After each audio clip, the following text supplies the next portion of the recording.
திரட்டி முடிஞ்சிச்சு, அதோட ஓவர். அப்ப தெரு தெருவா ஒவ்வொரு ரோடா போகும்பொழுது மக்களுடைய எழுச்சி அப்ப பாப்பீங்க, மக்களுடைய கோவத்தை நீங்க பாப்பீங்க. அப்ப இன்னைக்கு நம்ம முதலமைச்சர் என்ன பண்ணிட்டு இருக்காரு, நீங்க ஒன்னே ஒன்று புரிஞ்சுக்கணும். அண்ணன் ஓப்பனா சொன்னார், என்னுடைய தனிப்பட்ட பிரச்சனை விமர்சனம் நான் பாத்துக்கிறேன். அதுக்கு மேல என்ன பிரச்சனைன்னு சொல்றாரு. 2 வயசு குழந்தை ரேப் பண்றாங்க, 14 வயசு 16 வயசு குழந்தை காலை கடந்து கடக்க முடியல. இதை நோக்கி நம்மளுடைய பிரச்சாரத்தையும் பிரச்சனையும் சொல்லுவோம். அப்ப இன்னைக்கு தமிழ்நாட்டில் எத்தனையோ தலைவர் இருக்காங்க, ஏன் அவர் மீது விமர்சனம்? நான் ஓப்பனா உங்ககிட்ட பதிவு பண்றேன், மக்கள்கிட்ட பதிவு பண்றேன், முக்கியமா சோசியல் மீடியா வாரியர்ஸ் கிட்ட பதிவு பண்றேன். தமிழ்நாட்டில் எம்ஜிஆருக்கு அப்புறம் ஒரு பிரபலமான ஒரு தலைவரா ரஜினிகாந்த் அவர்கள் வரணும்னு நினைச்சார். அரசியலுக்கு வந்து சிஸ்டத்தை மாற்றணும் எல்லாம் பண்ணணும்னு நினைச்சார். ஆனால் இதே திமுக குடும்பம் பல மிரட்டல்களை கொடுத்து அவரை அரசியல் கட்சி வர விடாம பார்த்துக்கிட்டாங்க. இன்னைக்கு என்ன ஆனார், அவரு கடைசியில் ரெட் ஜெயின் பிக்சர்லயே நடிக்க போயிட்டார்.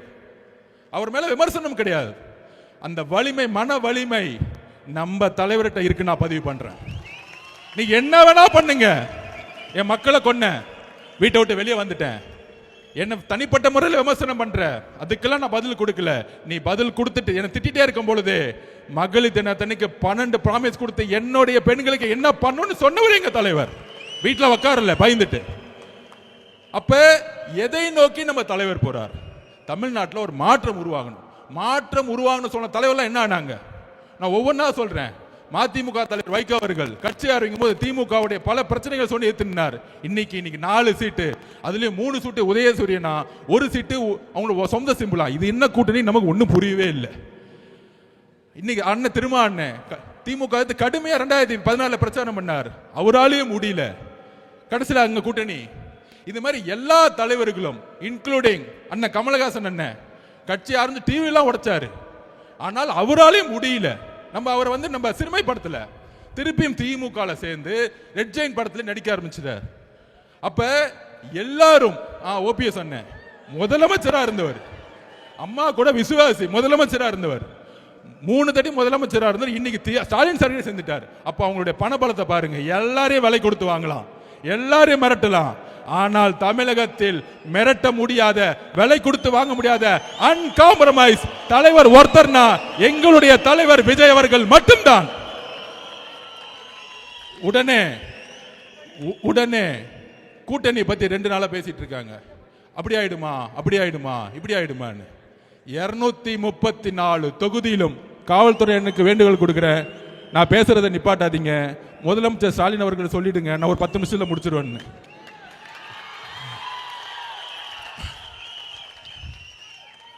கவலைப்படாதீங்க, பார்த்துக்குவோம். இன்னும் 60 நாள் காவல்துறை நம்ம பக்கம் வந்துடும்.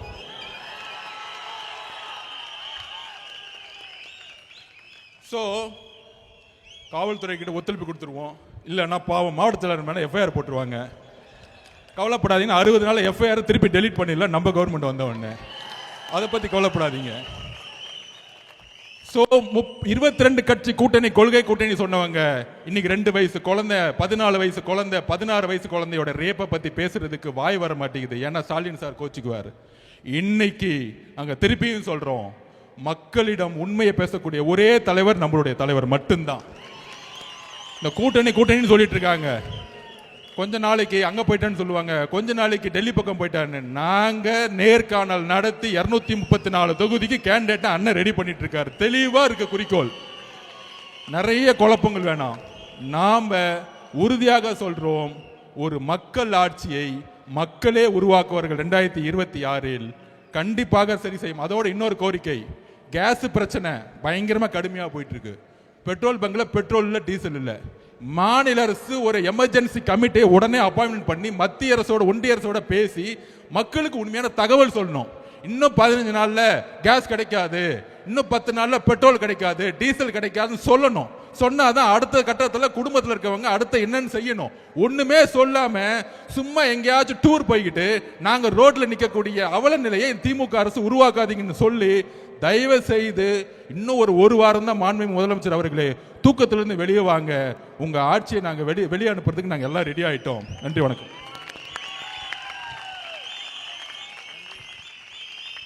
நன்றி.